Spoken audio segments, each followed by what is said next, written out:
You are married now to the love of your life and you're thinking, oh my God, we're just so in love and I know how everything is gonna go, and I've watched so much romantic comedies and it's gonna go like this.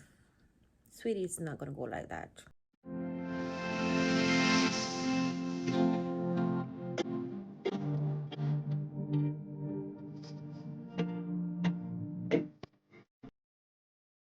And no two situations are the same. I have to know, please, before you even get married, please know the person that you're getting married to. And me, some people not gonna agree with this though. But I think you should live. Christians are not gonna agree with this. But me feel like say you're supposed to live with a person a little bit before you get married. I think so. Because just imagine you getting married legally. The only way to get separated is through a divorce to somebody you're moving in together, to somebody that you have never lived with a day in your life. That's like that's set up for failure, me think. That's set up for failure. So if you want my advice, live a little bit first before you get married. But we're not here to talk about before you get married. You already took the plunge, and these are 5 things I wish I knew before I got married. 5 or 6. Starting off strong, they will be forcing a baby on you. Family and friends will be forcing a baby on you. Like, the pressure is enough just being single and up in age, as them say, because from age 21, it seemed like you're up in age to have a child. So just imagine being 24 and married. And my husband is a little bit 2 years older than me. So the pressure is on. Like the minute we sign the line. Oh, we can't have a baby now. Oh, we're not gonna have a baby. Oh, we're not gonna get him on a youth. Oh, we're not gonna post a registry for we can contribute to the baby stuff them. And because it's what it, where you gonna post something positive. My cousin said the other day when I posted my CFA results that I passed, she said, when are you gonna post something positive? And I said, what do you mean by something positive? That's positive. I'm doing well in school. She's like, a positive pregnancy test. People, the pressure is gonna be on to have a baby. But we'll have a baby when the time is right for us. Do not let people pressure you into having a baby. You know how far them live from me? Them can't go watch the baby. So if me follow them and go breed, me one of the baby don't get to cry. When the man gonna work at the time, we have two we go in at the house and cry and look at each other. Like, come on. So we're gonna have a baby, guys, when the time is right for us. Do not let people pressure you into having a baby, because a baby is going to flip your entire world upside it down. I don't have no friends over here or anything. I don't have no friends over here. I can call and say, come and watch the baby for me. So between me and the baby, my baby got bally. Because I'm miserable already. Just imagine I'm pregnant. Just imagine me and the baby still on the house a ball till my husband come. No. So we're gonna have a baby when the time is right for us. Remember, we signed on the line. Nothing about us changed. Our financial situation did not change. Our living situation did not change. Our standard of living did not change. Nothing changed but signing to each other. We still can manage the baby. You guys will be the first to know when we can manage the baby. And we decide, say, a baby time. Okay? We're gonna have one before I turn 30. So you can look out for that in the next 5 years. Because I'm 25 now.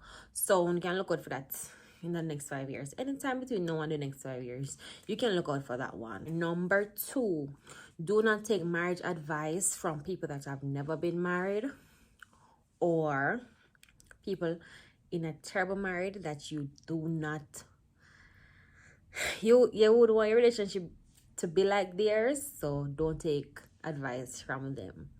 It's kind of self-explanatory, but when we got married, it's like this influx of marriage advice and relationship advice from people that are not in a situation that I would want to be in any at all at any point in my life.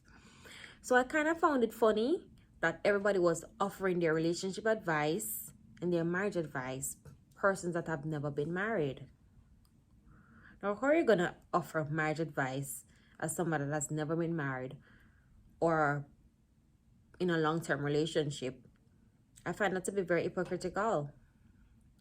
So do not take advice from people that has never been married or in a healthy, you have some people that have never been married but have been in a healthy long-term relationship. You can take advice from those people. But otherwise from that, are people that are in healthy marriages, you can probably take advice from them. But otherwise from that, block out everything else. It doesn't make sense, because if their advice worked, they would be in a great situation. And they are not. So block out all of the noise. It's like this influx of people. Oh my God, you have to do this to each other. You have to make sure that. And you have to. And you did all those things and you're still not married. That's a little bit harsh. I'm so sorry. But obviously you did all those things and it didn't work out for you. So I don't think the advice is valid. All right, moving on to number 3. Leave all expectations and preconceptions at the door. And what do I mean by this? Everything you see on TV, leave it at the door. Oh, my husband.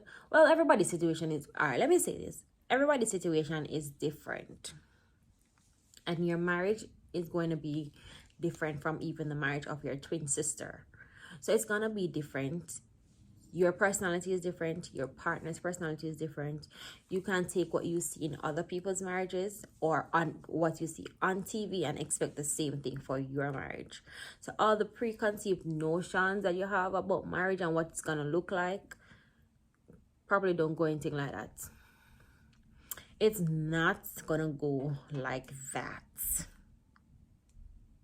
So just enter into your marriage open, honest, prepared, and be and as I prepared, be prepared to compromise, because the habits that worse if you have never lived with a person, the habits that this person have is different from your habits.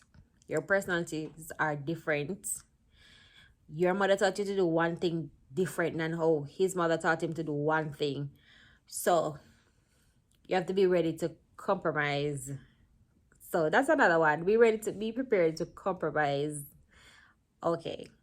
Which number we reach? Number, I think 4. Yeah, number 4. So leaving from a state of being totally independent, you go as you come. Go as you come. Go as you want. Go as you want. You go as you want. You do anything you want to do. You're just totally independent. You just live your life. Like we were in a relationship before, But like minuscule decisions or just like some financial decisions, whenever I tell my boyfriend, whenever I tell my boyfriend what I'm going to do with my pay, or like me still not have to tell him what I'm going to do with my money, but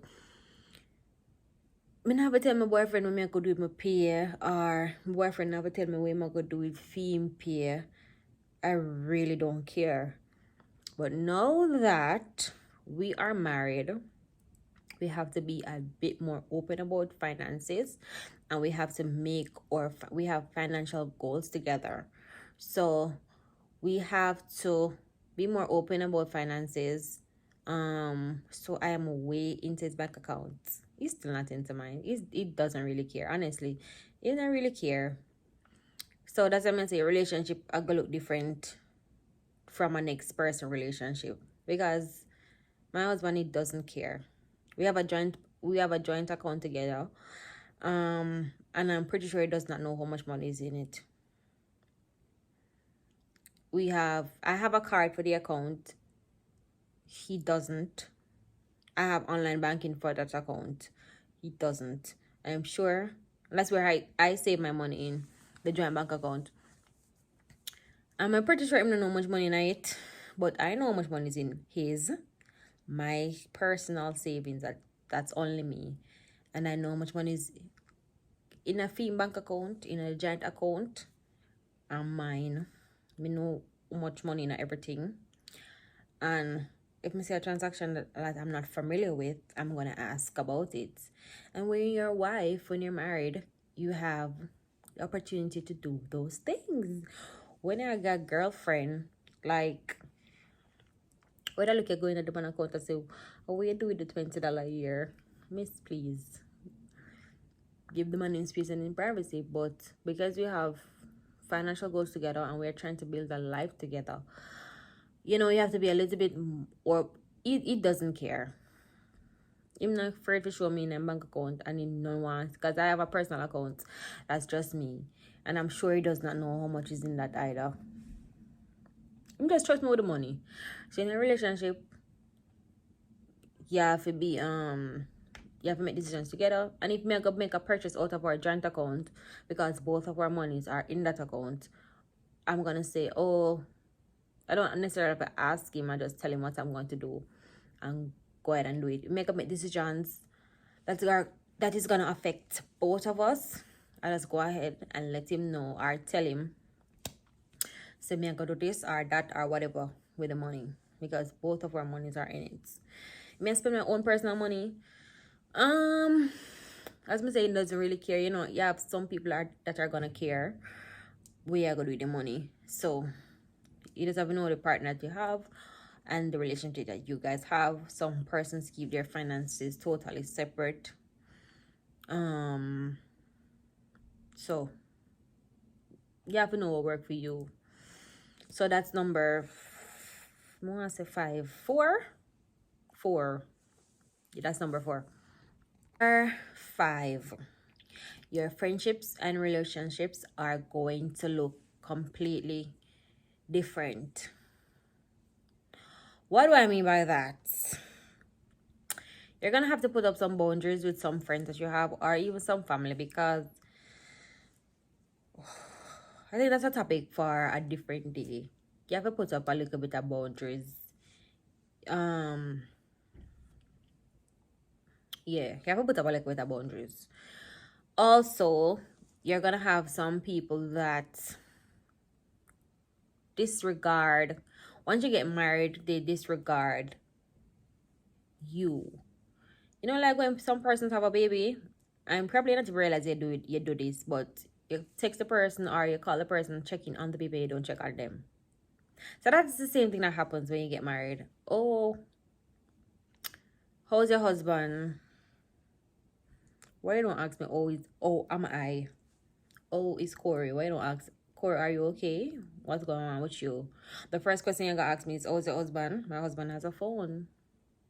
Ask him.